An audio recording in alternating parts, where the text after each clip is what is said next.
আসসালামু আলাইকুম সবাইকে সবাইকে স্বাগতম কোড টক সিজন 2 বাংলাদেশের প্রথম ওয়েব সিরিজ অন অন্টারপ্রেনারশিপ, যেখানে আমরা অন্টারপ্রেনারশিপ, বিভিন্ন উদ্যোগ এবং এই উদ্যোগগুলো সৃষ্টির পেছে যারা কাজ করে তাদেরকে নিয়ে কথা বলি।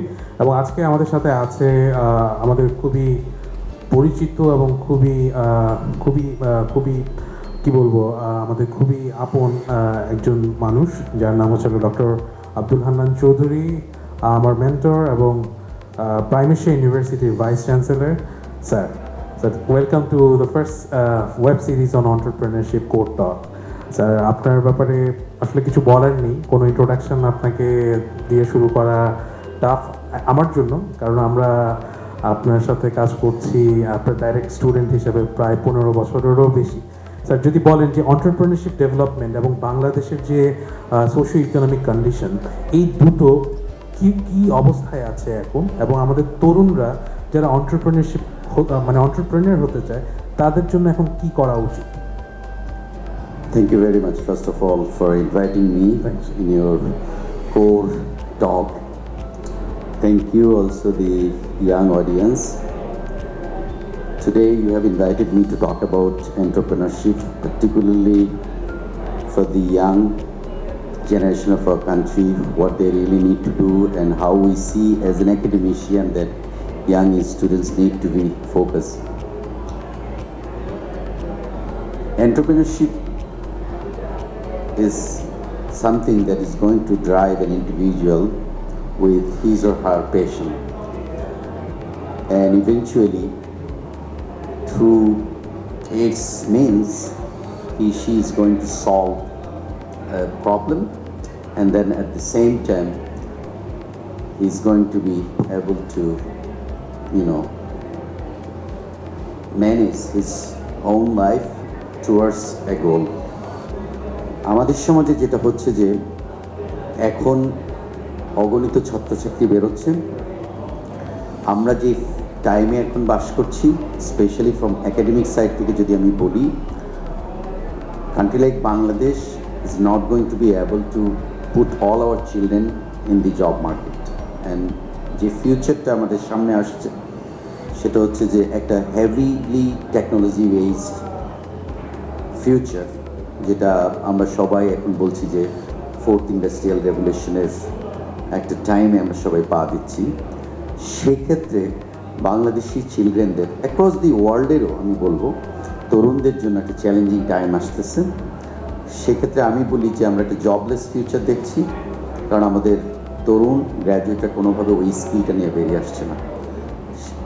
কাজেই আমরা যারা বিজনেস স্কুলে পড়াচ্ছি, আমরা হেভিলি এমফেসিস করছি তরুণ প্রজন্মকে যে তোমরা সবাই নিজে একটা কিছু করো যেটা দিয়ে আগামী দিনের অনেক প্রবলেম সলভ হবে, অ্যাট দ্য সেম টাইম অন্যের কর্মসংস্থান ক্রিয়েট করবে।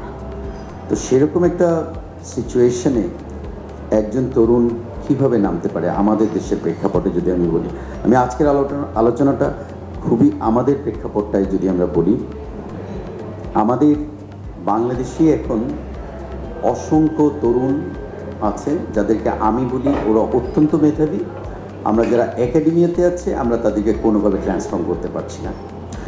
ফলে ওদেরকে আমরা একটা মেসেজই এখন কনভে করছি, যেহেতু আমাদের গতানুগতিক কারিকুলা কোনোভাবে তাদেরকে হেল্প করছে না to become somebody who can do on his own something. সে কারণে আমরা বলছি যে তোমাদের পেশেন্স নিয়ে তোমরা নেমে যাও। প্রথম জিনিসটা যে তুমি come up with a great idea first, with a mindset. হ্যাঁ, উইথ এ মাইন্ডসেট। সেখানে চ্যালেঞ্জ আছে, চ্যালেঞ্জ থাকবে, বিকজ এন্টারপ্রেনারশিপের রোডটা is never ever going to be something very smooth. I don't think that it is going to be very smooth and straight.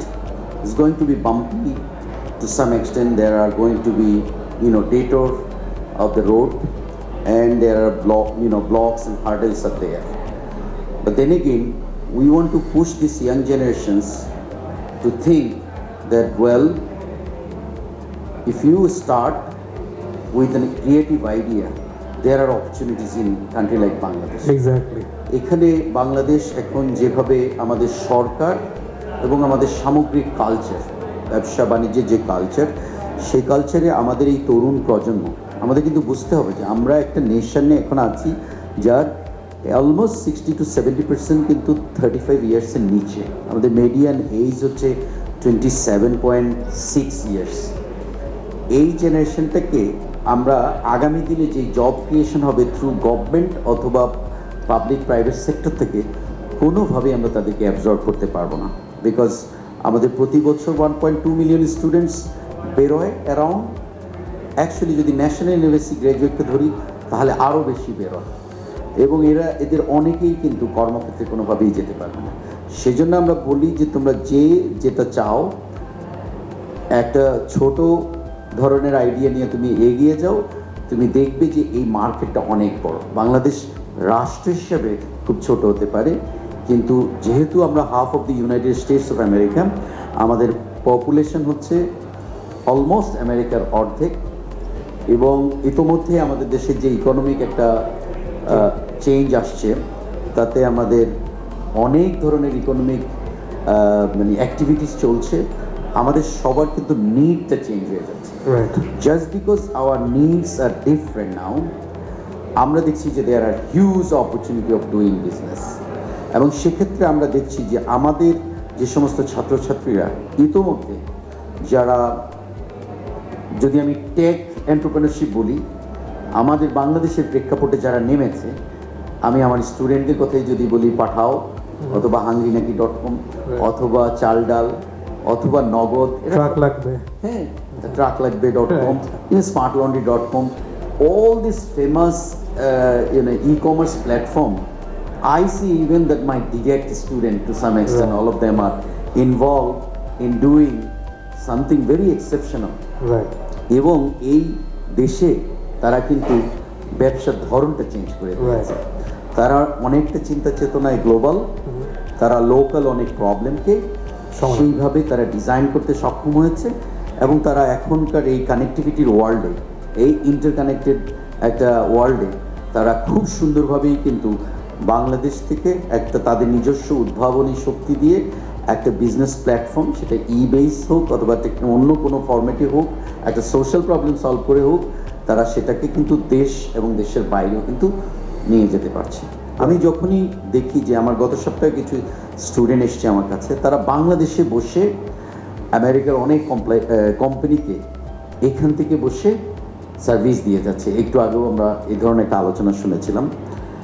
আমাকে আমার একটা ছাত্র সেদিন বলল যে স্যার, আমি 200টা তরুণ টেকনোলজি সেভি স্টুডেন্টের জন্য অফিস করে রেখেছি, আমি এখনও 130টা সিট ফিল করতে পারিনি, আমার অফিস একটা ঘর কমপ্লিটলি খালি।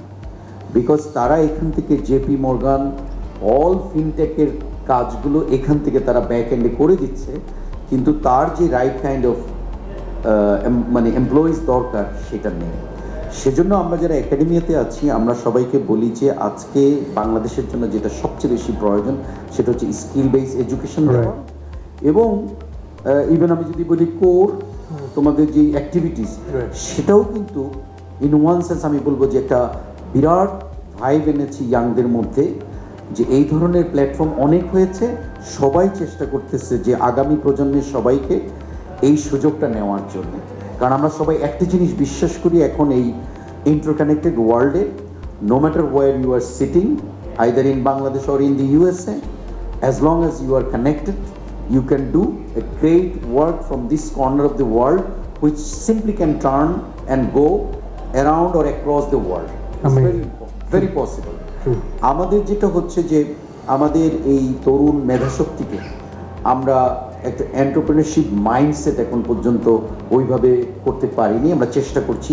আমার যেটা বিশ্বাস যে আগামী দিনে যেহেতু গভর্নমেন্ট, শিক্ষা প্রতিষ্ঠান, ফ্যামিলি এবং এই ধরনের প্ল্যাটফর্মগুলো সবাই ঝাঁপিয়ে পড়েছে, আমরাও কিন্তু আশা করি যে আগামী দিনে বাংলাদেশের বা এই অঞ্চল থেকে এই alibaba.com-এর মতো, হ্যাঁ, জ্যাকমার মতো, বা ওলা ইন্ডিয়াতে আছে, অনেক ইয়াং বিলিয়নিয়ার হচ্ছে, ইন্দোনেশিয়াতে একজন গোজ্যাকেরিয়ারা হয়েছে, খুব তরুণ প্রজন্মের একটা ইনোভেটর, সে একটা গ্রেট আইডিয়া দিয়ে একটা প্ল্যাটফর্ম তৈরি করে পৃথিবীর এই প্রান্ত থেকে দেখিয়ে দিচ্ছে যে শুধু মানি মেকিং প্রপোজিশন না, অনেক জব ক্রিয়েট করা যায় এবং সমাজের একটা বড় প্রবলেম সলভ। এক্স্যাক্টলি। আমরা এই জন্য অনেক সময় তরুণ প্রজন্মের সবাইকে বলি, try to figure out what are the problems that bothers you in your surroundings, and will you be able to solve this problem by designing a business plan. Exactly. And start small, there is no problem, but have your vision in the long run that you are going to go in a very far. And এটাকে যদি তুমি বিস্তৃত করতে পারো তাহলে অবশ্যই তুমি কিন্তু সে ধরনের একটা জায়গায় পৌঁছাবে। রাইট স্যার, একটা জিনিস আপনার কাছে জিজ্ঞেস করার লোভ সামলাতে পারছি না। আমরা যখন নর্থ সাউথ ইউনিভার্সিটিতে ছিলাম এবং নর্থ সাউথ ইউনিভার্সিটি ক্লাব কালচারের সাথে কিন্তু আপনি ওতপ্রোতভাবে জড়িত ছিলেন, এবং আমাদের আমি মনে করি আপনি যে সাকসেসফুল স্টার্ট আপের কথাগুলো বললেন, পাঠাও, চাল ডাল, ট্রাক লাগবে, হাংরি নাকি, আমাদের নর্থ সাউথ অ্যালামনাই বা নর্থ সাউথ কালচার থেকেই কিন্তু তাদের উঠে আসা। আপনার কি মনে হয় যে এই আমরা যে ক্লাব কালচারের এক্সট্রা কারিকুলার অ্যাক্টিভিটিসের সাথে খুব হেভিলি এনগেজ ছিলাম, এটা একটা বিশাল রোল প্লে করে to turn into an entrepreneur? হ্যাঁ, মূল জিনিস একটা জায়গায়, সেটা হচ্ছে যে কোনো এডুকেশন প্ল্যাটফর্ম হোক, আর একটা সোসাইটি হোক, আর একটা ফ্যামিলি হোক, একটা বাচ্চার ক্রিয়েটিভিটি বের করে নিয়ে আসার জন্য যে ধরনের অ্যাটমসফিয়ার দরকার সেটা হচ্ছে তাকে মুক্ত চিন্তা করার এবং তার বিশ্বাসটাকে প্রতিফলন ঘটানোর জন্য একটা প্ল্যাটফর্ম দেওয়া। এনএসসিতে আমরা যেটা করেছি বা আমরা বিশ্ববিদ্যালয়গুলোতে যেটা করি, ইভেন আমার বর্তমান বিশ্ববিদ্যালয়, আমরা সাধারণত বলি তোমার যেই আইডিয়াটাই থাকুক, at least you try to share it to us, share it to the audience and try to get feedback, maybe criticism, and যখন তুমি ইন্টারেক্ট করবে অন্যদের সাথে তোমার ওই চিন্তাটা আরও বেশি ইমপ্রুভ হবে, because there are people they are sharing their thoughts in the table and they're giving arguments and counter arguments, logics and counter logics, and then obviously you're going to be able to find ওয়েতে ওটাকে মানে ইয়ে করে নিয়ে আসা, precise ওয়েতে তোমার plan যেটা আছে সেটাকে এগিয়ে নিয়ে আসা। অনেক ক্ষেত্রে আমি দেখি তরুণদের মধ্যে বোধহয় একটা ধারণাও আছে, অনেকে মনে করে যে আইডিয়া শেয়ার করলে মনে হচ্ছে চুরি হয়ে একজন আমার আর আইডিয়াটা আরেকজন নিয়ে চলে যাবে। আমি এটা একদমই বিশ্বাস করি না। আমি মনে করি যখনই কারোর মধ্যে কোনো একটা আইডিয়া আসে, সেই আইডিয়াটা তার এবং সেই পেশেন্স, সেই ড্রাইভ, সেটা তাকেই সবচেয়ে বেশি পুশ করে। বাট এটা শেয়ার করলে এটার মধ্যে অন্যের ইনপুট যখন আরো ফিডব্যাক, এটা আরো অনেক বেশি টিউন হয়, এবং সেখানে সে ওই ব্যবসাটা, ওই মডেলের মধ্যে কি প্রতিবন্ধকতা আসতে পারে অথবা অ্যালাইড জিনিসগুলো কিভাবে এমবেড করা যায় ওই সিস্টেমটার মধ্যে, সেগুলো তখন যুক্ত হয়। সেজন্য আমরা সবসময় বলি যে যখন তুমি এন্টারপ্রেনারশিপে যাবা, you being as a starter or CEO or the leader, you try to also bring talents in your group. Wow. And create a platform so that other people, they can also give their views, and from there you are going to always see that your original model is going to be so enriched, and eventually it is going to be able to even spread in long way. এটা যদি revenue জেনারেশনের ক্ষেত্রেও বলি, it definitely going to multiply revenue generation, because there are other minds and other thought process came into the model. There are byproducts of those services that you have generated is going to come together and eventually is going to multiply. Right. With this note, we are coming into the next session of Code Talk, which is a rapid fire 10 question to our sir, which we interesting answers will get a prize after this session, after this season, after 6 months. So sir, are you ready? So your inspiration? My inspiration is always my mother. Wow. Your first income? My first income I forgot totally. Actually, it was long back. I started actually tuitioning to other students, so I earned some money. Okay. Your favorite founder, Elon Musk, Mark Zuckerberg, or Dr. Kamal Kadir? It is Elon Musk, because আমি তার মধ্যে challenge দেখি, creativity দেখি এবং অনেক অনেক innovative challenge দেখি। আর SpaceX, right, his history. Your favorite startup in Bangladesh? আমার ফেভারিট স্টার্টআপের মধ্যে আসলে অনেকই আছে। মানে আমি যারা বিজনেসে যারা সাকসেসফুল তাদের কথা তো আমি বলতেই পারি যে মানে এটা যেই সমস্ত প্ল্যাটফর্মগুলোর কথা আমরা ইতিমধ্যে বলেছি, Right. কিন্তু আমি কিছু সোশ্যাল ভেঞ্চারকে Priority. অনেক সময় প্রায়োরিটি দেই, স্পেশালি মানে এই জন্য প্রায়োরিটি দিই যে ওগুলা সমাজের অন্য সমস্যার সমাধান করে। যেমন আমি একটা কথা বলতে পারবো, খুবই ছোট্ট একটা প্রজেক্ট আছে আমার ইউনিভার্সিটির পাশে বনানীতেই, আচ্ছা। সেটা হচ্ছে puno.com। ওরা কিন্তু ইউজ ক্লোথ দিয়ে ডিজাইন ক্লোথ বানায় Okay. এবং সেটা দিয়ে তারা কিন্তু আবার এই গরিবদের পড়াশোনা এবং অন্য জায়গায় ইয়ে করে। সো আমি যেটা বলি যে ক্রিয়েটিভ একটা আইডিয়া, যে আমাদের ওয়ার্ড্রপে যে কাপড়গুলো থাকে সেগুলো নিয়ে ডিজাইন ক্লোথ করে বিক্রি করে আবার সমাজে ফিরিয়ে দেওয়ার যে মডেল, এই ধরনের অনেক প্রজেক্টের কথা আমি বলতে পারবো। মানে আমি জাস্ট এখন এই মুহূর্তে এটা বললাম, বাট ব্যবসা সফল অনেক প্রজেক্ট আছে। এটা আমি সবসময় একটা কথা বলি কি, আমার তো অনেক স্টুডেন্ট আছে এই ধরনের ক্রিয়েটিভিটির মধ্যে, আমি সবাইকেই এনকারেজ করি, বিকজ আমি মনে করি যে কারো আইডিয়াটাই একদম ছোট না, যদিও অনেকে ব্যবসা সফল অথবা তারা ইতোমধ্যে অনেক বড় করতে পেরেছে। Right, got it, sir. Your favorite quote? আমার ফেভারিট কোট আসলে মাদার তেরেসার সেই কোটটাই, যেটা একটা শিক্ষিত জাতির জন্য যে একটা শিক্ষিত মা প্রয়োজন। আমাদের দেশে এখন মারা যদি প্রপার এডুকেটেড হয় তাহলে অবভিয়াসলি আমরা একটা কিন্তু এডুকেটেড নেশন পাবো। তো আমি সবসময় শিক্ষাক্ষেত্র থেকে আমি সবসময়ই বলি যে আমাদের শিক্ষিত নেশন এবং একটা সিভিক নেশনে যেতে হবে। সুতরাং ওই ধরনের কোর্টের উপরে আমার কাছে আর কোনো কোর্ট নেই। আচ্ছা, your rate in order, Pathao, Uber, সহজ।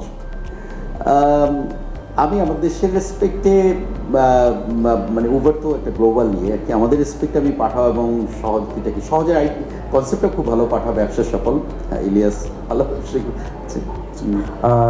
Rate in order, বিকাশ, নগদ, টি-মানি, নেক্সাস পে। তিনজনের সাথেই আমার খুব বিকাশ তো অবশ্যই, বিকাশ মানে কামাল কাদির ওদের ইয়েটা অনেক বড় প্ল্যাটফর্ম, ইয়েস বিকাশ। তারপরে নগদ, ডিমানিটা নতুন এসছে, আচ্ছা। আর এফ বসির এবং সোনিয়া বসিরদের ভালো আছে, গুড মডেল।